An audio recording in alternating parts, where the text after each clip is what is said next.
एक छोटे से गांव में एक दादाजी और दादी जी रहते थे।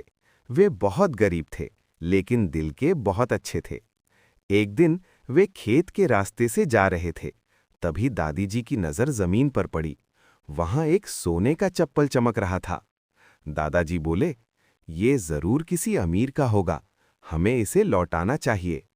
लेकिन दादी जी ने कहा, पहले देखते हैं इसका दूसरा जोड़ा भी कहीं आसपास है क्या। दोनों मिलकर खोजने लगे। थोड़ी दूर जाने पर उन्हें दूसरा चप्पल भी मिल गया। अब दादाजी बोले, अगर ये सच में हमारा न हो तो हमें गांव में पूछना चाहिए। उन्होंने पूरे गांव में पूछा, पर किसी ने दावा नहीं किया। तब गांव के मुखिया ने कहा, तुम दोनों ईमानदार हो, ये तुम्हारा इनाम है। उस दिन के बाद दादा दादी की जिंदगी बदल गई, लेकिन उन्होंने अपनी सादगी कभी नहीं छोड़ी। सीख, ईमानदारी हमेशा इनाम देती है।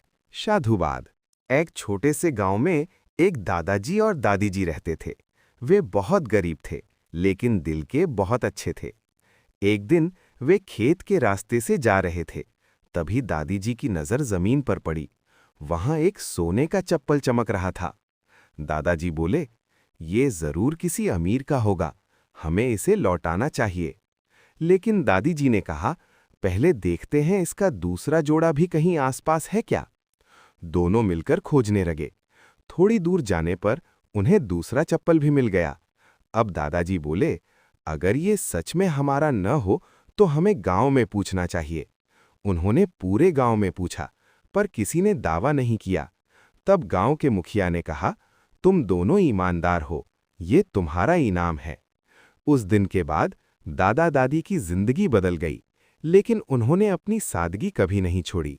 सीख, ईमानदारी हमेशा इनाम देती है। साधुवाद।